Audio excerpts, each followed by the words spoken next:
Brothers and sisters, welcome to Alex Sass Show here at Glen Zone with Glenn Herring.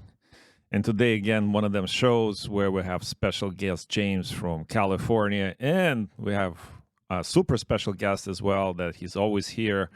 And we cannot get enough of him. That's why he comes back. Actually, everyone who's here, we cannot get enough of you guys. And thank you so much. So thank you to the panel. But James, how you been, man? Oh, doing great. Just trying to stay alive out here in California. Oh, it's been tough. Is it hot because of the temperature or is it hot because of politics? All the above and more so in the politics side. And we're going to talk a little bit about that today. Excellent. So today is an interesting panel. It's four of us here today, and this is Continental Show, right? Or Cross-Continental Show. CA to CA. California to Canada or Canada to California. And I think they abbreviated similar intentionally because now they're turning into the same country. And it's not just political issues and views of our political leaders who are actually not leaders or followers of World Economic Forum and other think tanks like Larry Fink's BlackRock and all other stuff. But we are similar because there's this sickness out there. And this sickness has everything to do with the lack of men. That's what Glenn is all about to tell us. But James, take it away because this is important to all of us, not only in Canada and California, but across the world. And this is probably one of the most important shows that we can do on this subject because if we don't handle it right now, it's over for all of us. Oh, I appreciate that. And today's subject is human child sex trafficking. I hope everyone, if you haven't yet, go see The Sound of Freedom. You could either buy the ticket, which I recommend you do. They do have free ones, and you could buy it and pay it forward. But this will open up the very dark side of what I experienced early in my career in the Coast Guard, the human and child sex trafficking. So let's start off with that. And I watched the Sound of Freedom, and it kind of hit my heart because I witnessed it firsthand off right at the coast of Florida.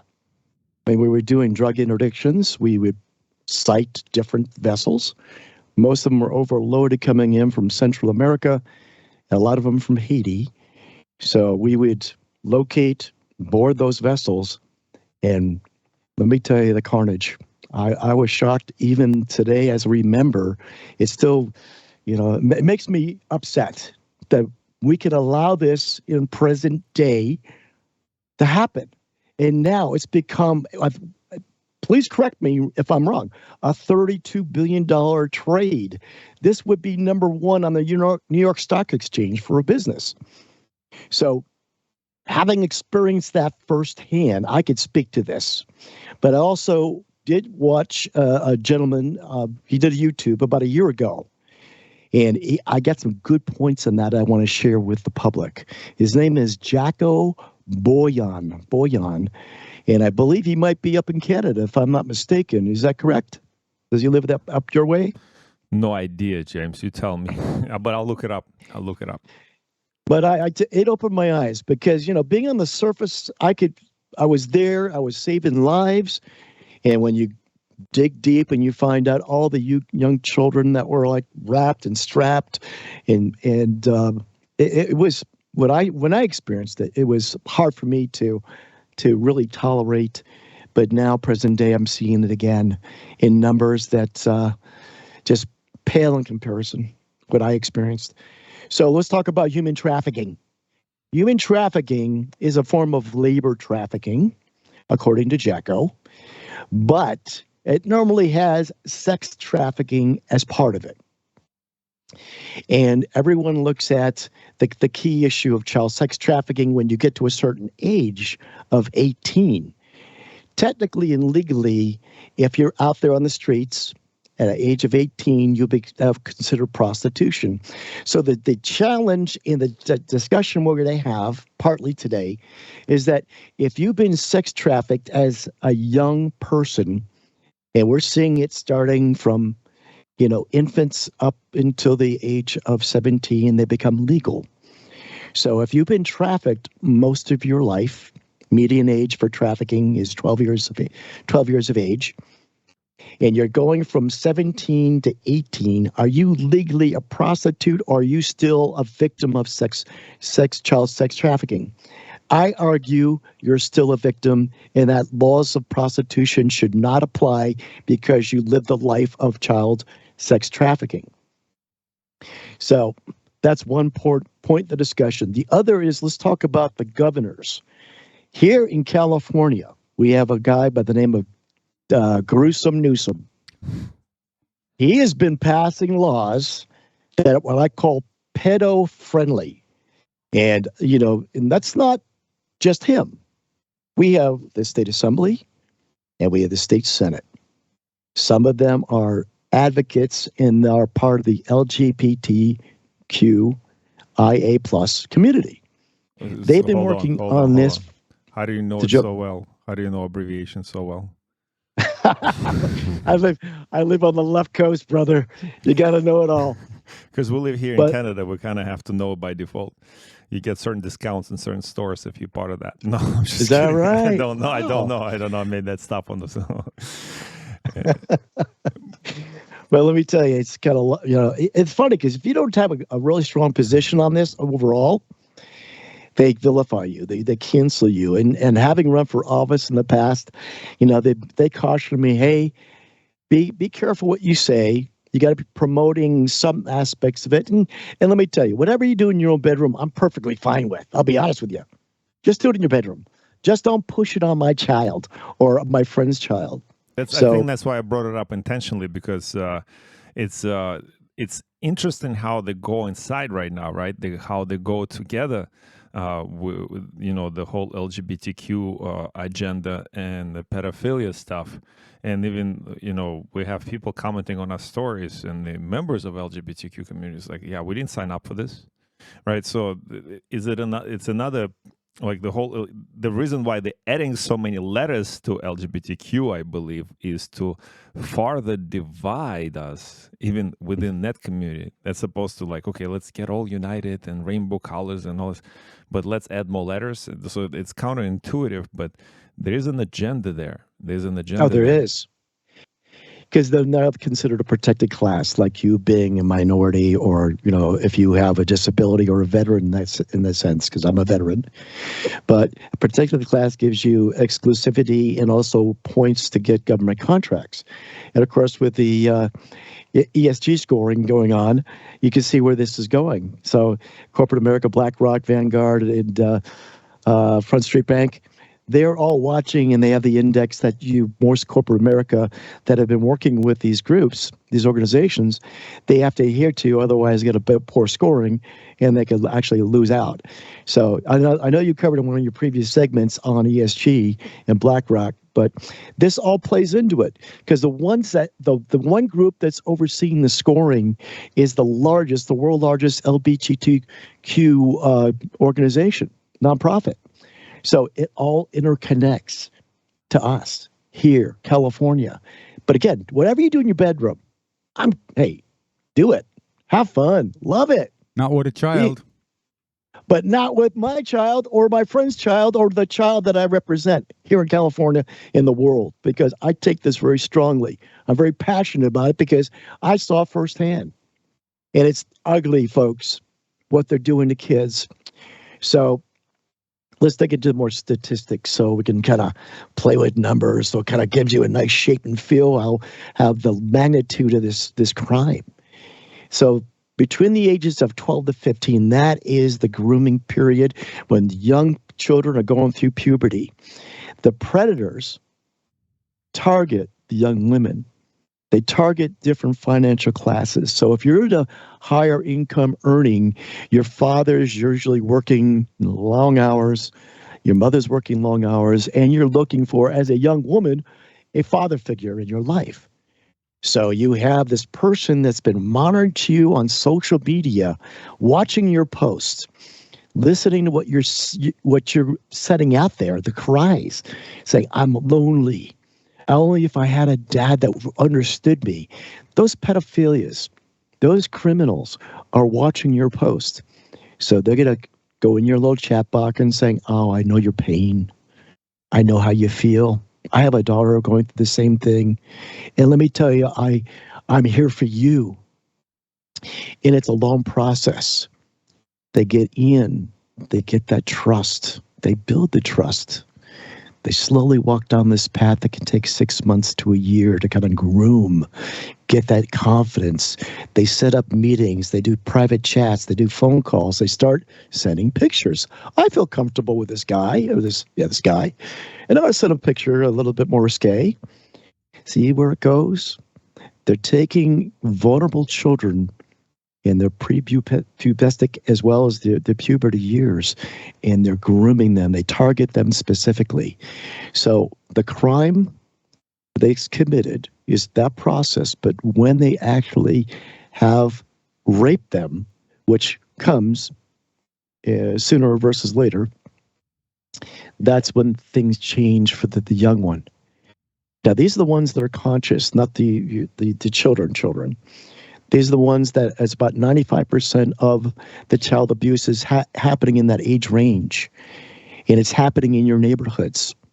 There's not one zip code in the United States that doesn't have one form or several forms of child abuse or sex trafficking.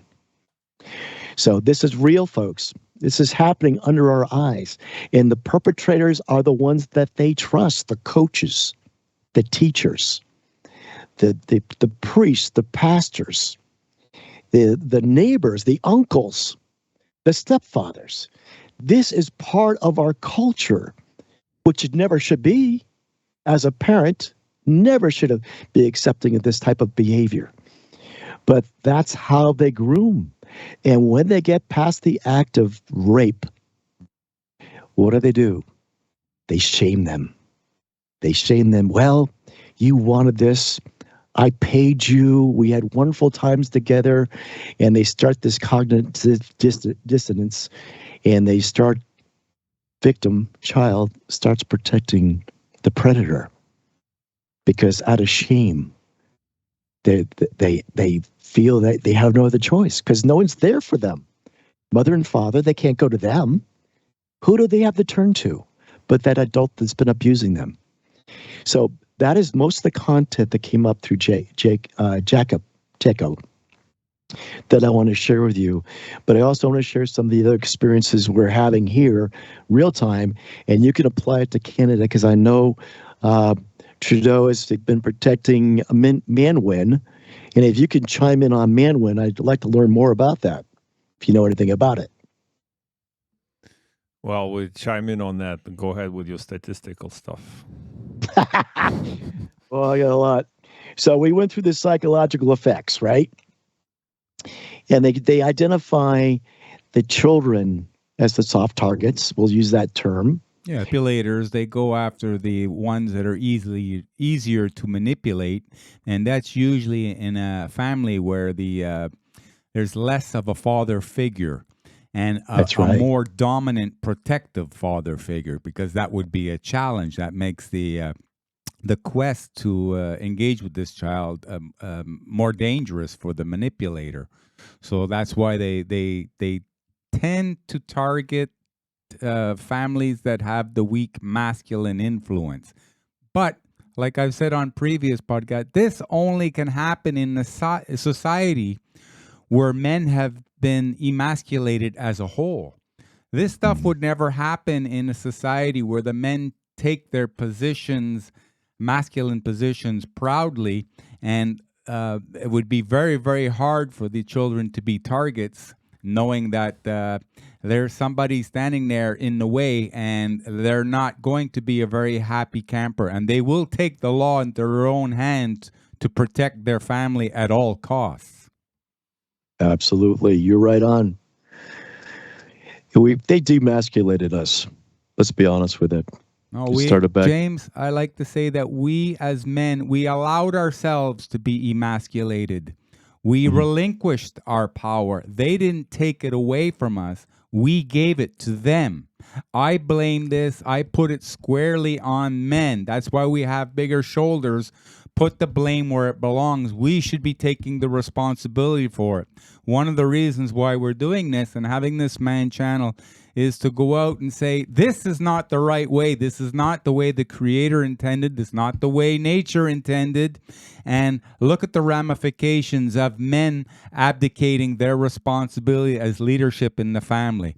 All this perverse, sick stuff is coming up very quickly because men have allowed themselves to go down very quickly, which empowers the bad leadership, which they're not leaders, they're scumbags.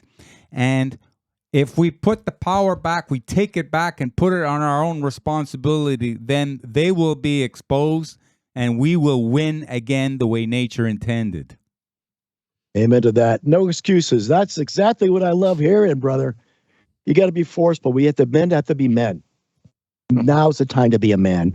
Your children need it, and your future children need it. Because what you're setting in precedence by allowing this to continue, these crimes against children and humanity, you're at fault. You need to take a side. You have no choice in the matter. Either you are with us or against us. If you're against us, you're against the children of the world. All right, I'm getting fired up again. Listen to these stats. This is going to friggin' blow you away. I got a comment.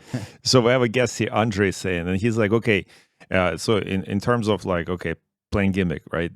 At the time, a lot of people got fooled. A lot of good people got fooled. Not all of us, people that are present in this conversation, we didn't get fooled, but, there was a lot of fear mongering, and let's assume that some people got scared, influenced, etc. But at this point, you have no excuse. And, Andre Carteret says that if you are still towing the party line, you are against us, 100%. So there's no ifs or doubt. There's not a doubt about that. Information is present there for you to see for yourself what's going on, including like this movie, Sound and Freedom, and the statistics you're about to mention. This is no longer a conspiratorial information and guessing game. This is it. This is real. You can look into it yourself. You can touch it. Not like touching children, but you can observe it yourself, and you can make decisions for yourself. And if you can't, you're against us. Sorry, James. So the movie alone, I thought it was very kind of a soft version of what really is going on. Because if you knew deep down, and there's a lot of organizations out there fighting this. But here's the statistics I want to share with you. This came out of Texas. 79,000 children are exploited daily.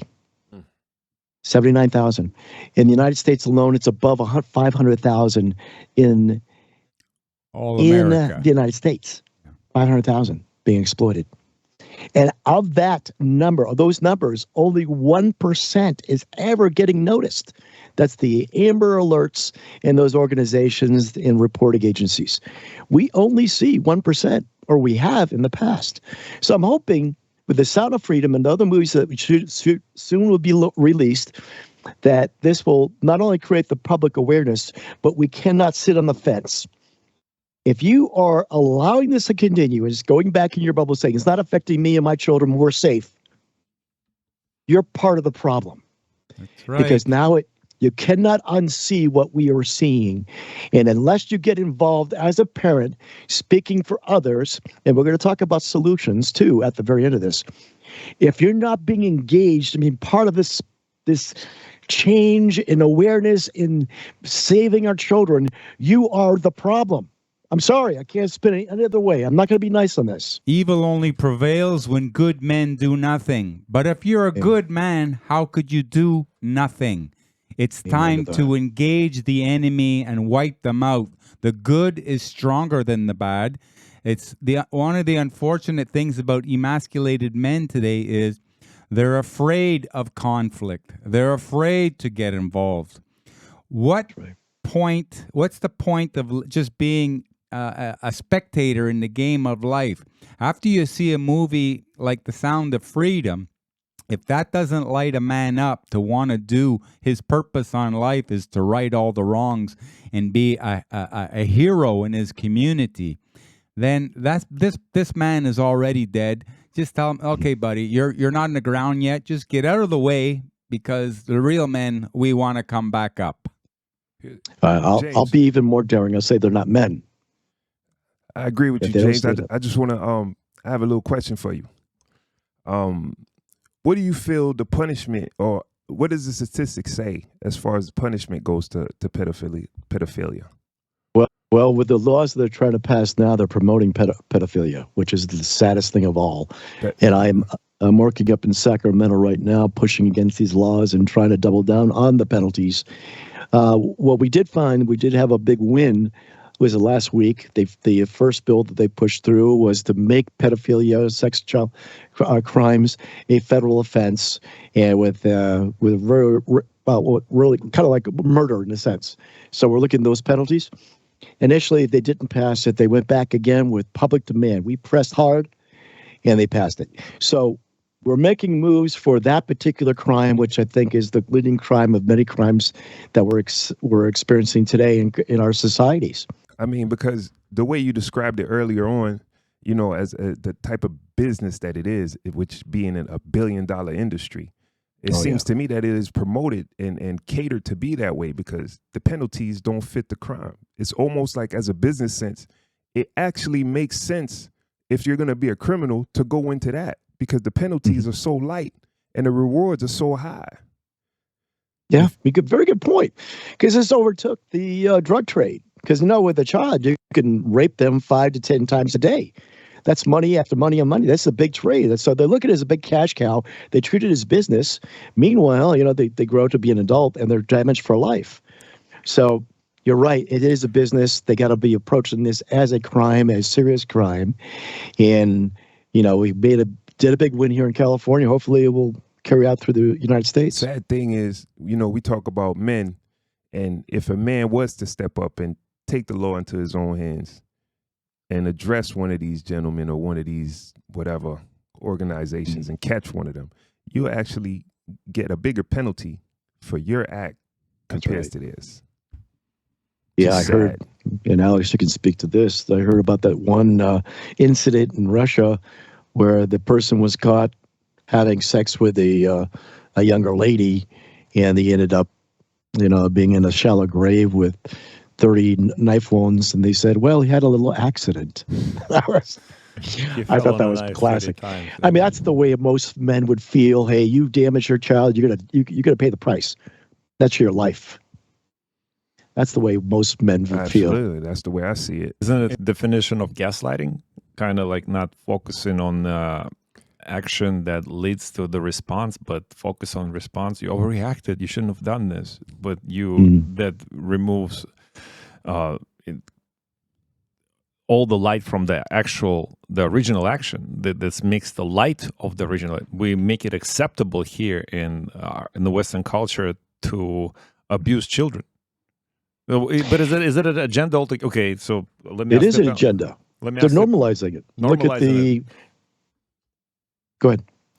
Do you think it's done for anything to, like, what is the specific reason? Is it done specifically to destroy civilization, Western civilization specifically? Or is this, I don't know, like, was it destroy all of us? Well, if you listen to Carmela, I call it Carmela instead of Camilla Harris, she said in one of her recent speeches last week that she wants to depopulate the planet. I thought that was telltale. You know, there's always a little bit of truth in jest. But let me tell you that what they're trying to do is normalize it. That's what they're doing with all these laws they're trying to pass. You got the drag queen hour. You got those that the laws they're trying to push here in California. Here's a few of them. You ready for this? Go ahead. Okay. You know, starting at age 7, passing laws for them to consent to get gender transitions. If the parent pushes back, which a parent should, they can remove the child from the home, put them in a foster parent system, and they can go through the transition. That law is now being passed. Okay, now add to this. Now, I have firsthand experience to deal with this. You know, I live in a very affluent area, even though I'm not affluent. I just live here. We have these child sex rings that are throughout the state of California. You've probably heard what happens in Hollywood and Beverly Hills on occasion. But here, I live in a very kind of, a nice area. It's close to Newport Beach. Well, my first run for Senate, I ran across this lady named Tammy. Last name I'll leave out because she's she's being targeted right now. She was exposing child protection services, foster care, or foster care services, the legal system, the judges, the attorneys, and the straw on the camel's back was the law enforcement. They're working. It's actually a business that they have they have a play in. When they remove a child from the home, foster care, and they get money from the state as a foster parent. And part of that too, they get money if the child goes a little rogue, and they're kept in the foster care for a period of time. So the judge gets a payoff. The law enforcement official turns a blind eye and in some cases participates in the acts. So she uncovered this. She blew it up. She was becoming, like the Twitter madam in a sense, where she was getting so much attention. She went missing about a year ago. Wow. I don't know where she is, and I God hope that she's fine. But she exposed the crime rings throughout the state of California that, you had to be there, you had to listen to her stories, and she did so many interviews in the recovery side of the back end of the child abuse. And this is one that I'm going to open it up for conversation. Newport Beach, what they do in these crime rings, they set up in apartment buildings close to the different schools, primarily targeting high school or junior high. So what they do is they invite the students over for, hey, let's have a party after school. Why not? Sounds like, fun. We used to do it when we were kids. They give them drugs, they give them alcohol, and they start stepping up the drug doses. Before then you know it, you got an addict. They can't face home. The mother and father are freaking out, saying, where's my daughter? Where's my son? Well, they just kind of party, hang out. Before you know it, they're turning tricks. And then they go missing. They go missing. And you find them in LA. You find them in San Diego. They're part of the sex trafficking trade. And it's happening in rural America, very affluent areas. I'm sure the people that listen to this, they probably heard of someone or maybe happened to them. That's real, folks. It's in our culture. So they get the young person hooked on the drugs. I wanted to know if you have those supervised drug sites down there where the taxpayer funds the actual drugging of the people who are addicts to get them off the street for it's a safe, like a protective way of giving them whatever drugs they take. Do you have that down there? We have it in San Francisco, yes. Oh, how's that working? Not very well. That's part of the reason why most of the businesses are leaving San Francisco right now. We had a whole mall shut down as a result of the homeless explosion. Of course, the cost of living is just skyrockets to unlivable. But yeah, it is. They have maps in San Francisco for the needles, the homeless, and they have it now in LA, and also for the excrement. So it's pretty bad. I don't recognize San Francisco. Back in the day, it was a good party town. You can't go party anymore. No, it's like here. You see, in the world where you have the most socialist governance, like we have here in Canada, most predominantly here in Quebec, the taxpayer has to pay for people who choose. They have almost infinite amount of choices because we were born with free will. With this free will comes the responsibility because you have all the choices to choose from. A lot of these people make bad choices, or like you were saying, they're targets of the manipulators for other cause, like just to make money off of them. And the taxpayer pays for this. But like the Iron Lady of England said, the problem with socialism is you eventually run out of other people's money. And that's what's going on. So then the governments now, since the currency is fiat, they just print more of it, create inflation, so the middle class pays higher prices for everything, which is like another tax. It's a hidden tax, which is not that hidden anymore. And we addict the addicts to their problems like that, and that's their solution. You know, in China, if you get caught with a certain amount of drugs, they implement the death penalty. And I just saw something. Trump, the big Trump master, came out the other day, and he said that he would create the death penalty for human traffickers. Now, that would be a deterrent. Like a lot of these people who are cowards, obviously, you know, they see the easy way to make money. But when they know that would be the ramification of getting caught, and if they saw a couple of their fellow degenerates getting caught and being put down, then you can bet that they would start looking for another type of income, and maybe they would leave the children alone. Yeah, you would think. I have something to add. You know, like, Ali London, she says that, is it him or she? I don't know, it's him. That China uses TikTok to manipulate and weaken young minds with trans ideology. We have a personal example here where I posted a short video, which was actually passed on by, like, Meta accepted it via Instagram, but TikTok banned it. And we brought attention to how terrible trans ideology is for the United States, which was like, okay, it's not even authoritarian video. Why did TikTok ban it? And now it totally makes sense, because those kind of videos are not available to children in China. But we played it just last week, 2 weeks ago, here on the show, a video where LGBTQ person was arguing for why kink and kids go along on at pride parades. Why is it acceptable? And she wasn't saying or he or it or them, I don't know the pronouns, wasn't saying what it's acceptable in any other form. Then children should be exposed to that, and if children are not there, then it's a not children friendly event. It's like by bringing children in there is making the kink friendly, whatever it is. It's awful. So it is attack on nuclear family. I think the Senator Hawley, is it Senator Hawley that said it? That he had recently commented on the fact that it's another attack. This whole transgender ideology is another attack on nuclear family. And when you dismantle nuclear family, that's when you can attack children, because there's no kind of accountability. There's no man in the family. Yeah, but this is all planned, as you know. You can see it. I mean, they're desensitizing children. Having a sexual conversation that's not an adult with a child is improper.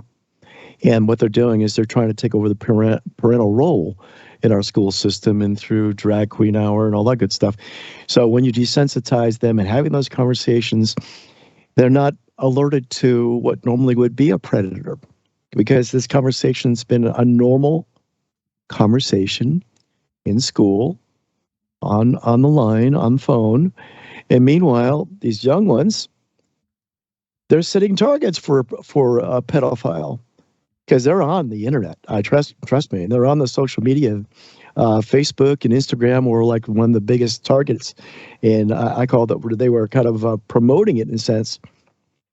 I don't know about TikTok, by the way, but I did hear about this morning. I was watching a news clip regarding China. Now, where we're going, we're just feminizing kids and men.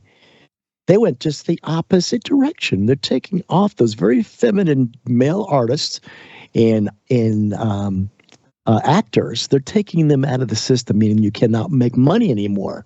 So what they're doing, this big push for masculinity in China, is a completely opposite from where we are in Western society. So at least they have that right, in my opinion. Let a man be a man and a woman be a woman. You're an XX or an XY.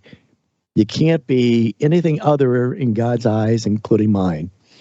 But here's another thing that's happening. Remember back in high school or secondary school for you, I think is what you call it.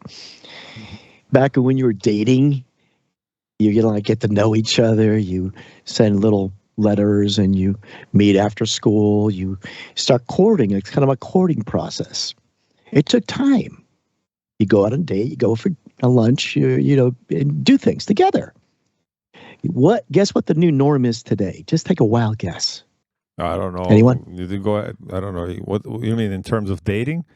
Say, I don't know. yeah, Can people dating. even date anymore because they can only do the social media like communication, like TikTok, like 10-second, and like they use shorthand abbreviations, which I don't know. If you speak to like a young person, it's all just bunch of letters and symbols. I don't know. No. That's a good try. That's a good try. I was hearing one of the high schools around where we are here. They had to put a chaperone on the buses because as the kids were being driven home from school, it was the in thing to perform oral sex. Yeah, you're on it. That's it. That's the new. Okay, look at that. That's it. It's before they actually commit to dating for a long period of time. The new standard is to have sex first to see if they're compatible. That is what's been, that's the new reality in school. And you saw the signs of it, at least I did here in California, when I started hearing about the lines forming up for these Planned Parenthood centers where it was just blowing up. And I said, wow, this is crazy. I'm so glad my daughter never had to go through this. Because, I don't know what I would do as a father. I would probably scream and chant and probably take a few of these idiots out of the picture. But that's the new normal now. Have sex first and see if you're compatible, then you date. James, what do you think about the movement Moms for Liberty? I love it. Where the moms are actually uniting together and going to the school boards at their meetings and raising hell as to what's going on at the schools, what the children are being taught. They're addressing all this gender crap and like they want to take back their children from the school system. What do you think about that? I'm actually working with them. Quite a few organizations in California, Moms for Liberty and Mama Bears. I'm a board member of what they call California Parents Union. We're the ones that go to those board meetings, and we're being clear, concise, stating law, the Constitution, how they violated it. Moms of Liberty have been a very strong voice in this as well. And I have to tell you, it's working. We've had a few school districts push away the gentrification documentation in literature. So that's the first line of offense. But we also have a team up in Sacramento pushing against the other laws that I mentioned briefly to you. They're trying to make bills. They're trying to make into laws. So we're out there as parents. But there's a flip side to that, though. I want to share this with you. Those parents, the teachers that are firmly against it, if they're in a school district that's already bought onto it and they have a strong voice, they fire them. That's what's happening. So I have an attorney that's trying to work with one of the teachers that was just recently fired. So they have that ability. The school boards can do that. And if a school board member, they're removed. So that's the power of Sacramento overreaching their level of authority into the cities and the counties. But the fight is on. We got empowered, very well-spoken and lawful arguments going in Sacramento, now in the courtroom and down at the school board level. So we're fighting. And we're gaining ground, but we're also losing ground. It's constant. There's a young lady that we know. She's a teacher, and she teaches young kids. And she would love to come on the show, but she would be afraid, just like you were saying, of being fired. So the next thing I wanted to ask is, now you have Moms for Liberty fighting for what's right for their kids. Are there any dads or father movements going on that you know of? You're looking at them. Good man. There are organizations doing it. Yeah, I have a good friend. He's a former Navy SEAL. He's putting together, and I can't tell you the grand strategy. No, I'll tell you the grand strategy. Screw it. we're putting together all these disparate organizations trying to create a centralized force so we're organized. Because when you fight any war, if you're out there fighting many battles and you're not gaining ground, there's a reason for that. You're not structured. So he's stepping up. He's one actually. You can go and Google Temecula School Board. He's one of the ones that spoke out clear and strong. So he's part of our team. His name's Bryce. But we're putting those organizations together with fathers, church leaders, school boards, parents, even teachers. That's the way, because it's like running a business, okay? And a business runs according to how well it's organized. So like you were saying, this is the front that they have to take. So it has to be very well organized front to be able, to who is the opposition to them, how they're going to target them, this, that, to right all the wrongs that are going on in society. So I like to see the men really step up and man up, like the way, this stuff would never have happened 50 years ago. But today, a guy who steps up, he's considered, well, to us, it would be a modern hero. But 50 years ago, that was just a norm. You were just a normal man who was doing what is right, not right, left, but right versus wrong. Mm-hmm. Well said. Well said. Yeah, they've gone as far, even at the federal level, because you can see who's behind the movement. The administration is very soft on it and actually promoting it. So I'm talking to my buddies in D.C. saying, guys, you need to step it up because you're losing D.C. I know what you're experiencing in D.C. is kind of result of what's happening in California, because you look what's wrong with D.C., just point to California. All these yahoos, the socialists. I take part of the blame for that because I could have done something earlier in my career to kind of try to do something to stop it. But hey, I'm in the game now. I'm in the fight. I'm in the war, and we're organizing like my buddy Bryce. So here's the final takeaways. What can we do differently? And this came in from Jacko once again, and I really love Jacko. And I invite everyone to look up Jacko Boyan and look at that video. It's very telltale. I touched on a few areas. However, the key takeaway is this. What can we do different? All right. Parents need, number one, to take the time to talk to the children about God. God in our life brings the guidance, the direction, the moral compass, and also the tools that parents need to be good parents. If you're not reading the Bible or the Torah or any form of faith-based structure, that's where things start going wrong. Know your child, know your children, know their friends, learn their habits, look for behaviors that are off. Be aware of it, open dialogue, be transparent to a degree, but there to listen. Listen, learn, then you can lead. You can't be over-domineering in a child's life, especially in the formidable ages. Know their school. Find out who their teachers are, what they're teaching, and what organizations after school. You engage with the other parents in those schools. Get active and hold them accountable. Because not everyone has the same mission and drive and command presence as certain other parents would. So the idea is to have a plan, unite, work together, refine the skill sets, protect the children. So I'll handle DC when I get to that point. But we got to start local every time. Our schools, our cities, that's where it all starts.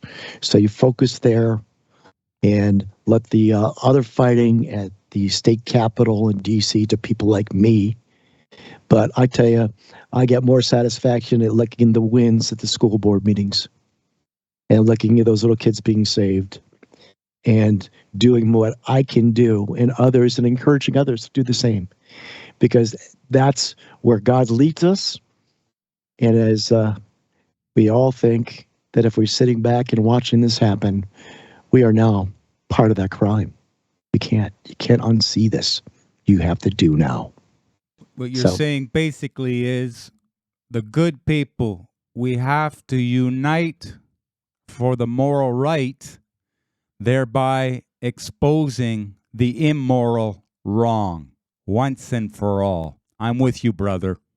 Amen, brother. Yeah. That's the best disinfectant right there.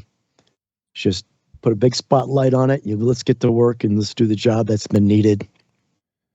I just want to underline that, you know, I always look at things in a way of the art of war, right? And these cowards organizations that we're up against, they're not up for a fight. So it's not very difficult. If parents start getting together and form that strong community that you talked about, James, it will deter them very quickly and be like, you know what? It doesn't even make sense over here. Everybody knows everybody. These people talk to each other. They talk to their children. They're aware of where their children hang out at. There's not a crack in this armor for me to penetrate. And they'll move on. You know what I mean? Because they're not up for that fight. Don't forget, these are cowards you guys are up against. You know, we're up against cowards. So you have to treat them accordingly and run them out of town. Yeah. Well, if I have to summarize everything that you just guys said, basically they're going after the vulnerable ones, and the reason why they can't do this is because the basic nuclear family has been destroyed by design for a long, long time. And we have Yuri Bezmenov here, the Soviet defector that worked for Pravda, saying they've been trying to do it since the 60s. You know, they've been planting, and it's good that you're mentioning the education system. That's where they've been implanting the think tanks to destroy the philosophy, and how they do it is by removing God. But if you're bringing God into a picture, then the devil is the trickster, right? And the devil's greatest trick to make you believe that God doesn't exist, right? And now we have all those arguments. Well, where do the morals come from? Right, if it doesn't come from God, where do the morals come from? Well, they can't come from the caveman, because the whole caveman ideology, if we came from this evolutionary ladder, if we somehow evolved from the caveman, the whole system of cavemen was to steal, to kill, to covet thy neighbor wife, to kill your neighbor's children, and all this other stuff. That's actually what's going on right now. We live in the cave times now in terms of that whole pedophilia things going on with the children. So that's not coming from, it's not coming from the good place. It does, and if it does come from the caveman place, there's no morals developed from that, because you're in the flight or fight mode all the time. And that's what we feel like. But what James is saying, and that's what Rome is saying, is we're also being divided. So instead of uniting, like you guys both saying, they are cowards.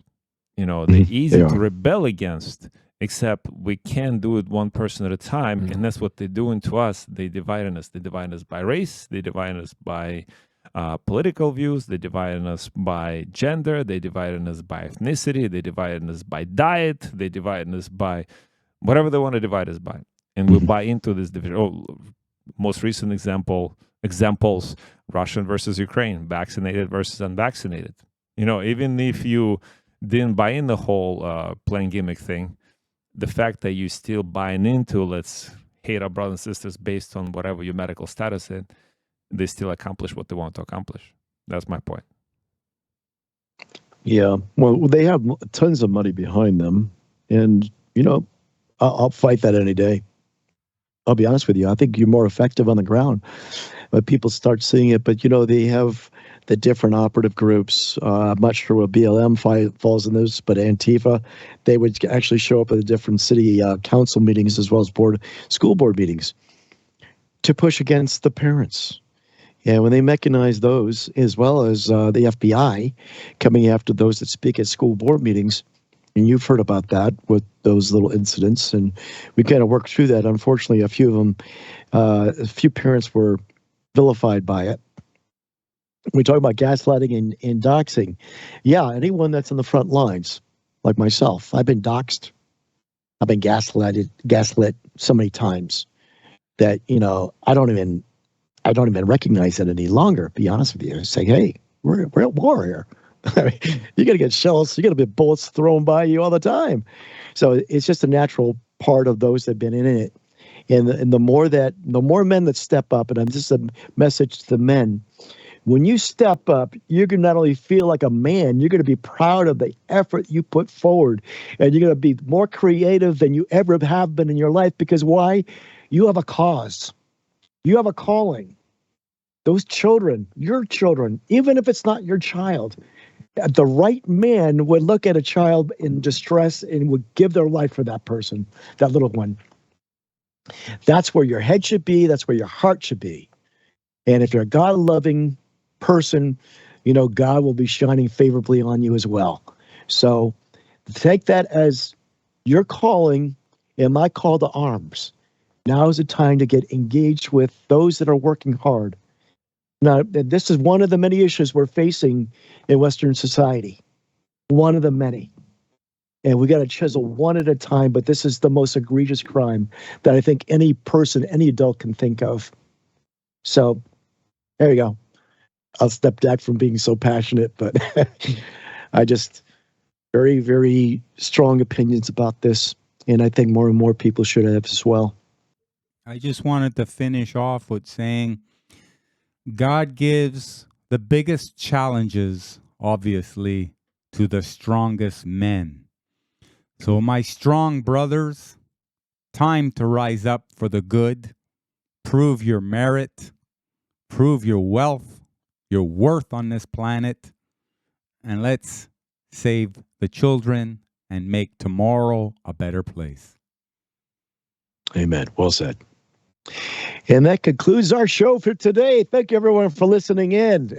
And we'll have some more time. We'll get address some questions and honestly get to know you guys better, much better. So I love what I hear, man. I just love Canada. Got a lot of cleanup to do in Canada. It's not all of the Canada you love.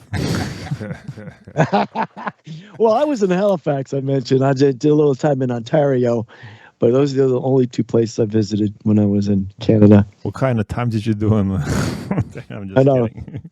Halifax was fun, actually. I enjoyed it because at that time I was a tall ship sailor. So I would take this square rigger, sail it up into Halifax, and we would moor there. Then the Blue Nose 2, that's the home port of Blue Nose 2, we would do like what they call sail racing, little regatta. So those are times in my youth when boys were boys, girls were girls. We had fun. We did boy-girl things. I mean, this was a different life entirely than what they're experiencing in their bedrooms these days, because they're living virtually through their iPhones and their computers. Thank you, brothers and sisters. See you in the next one.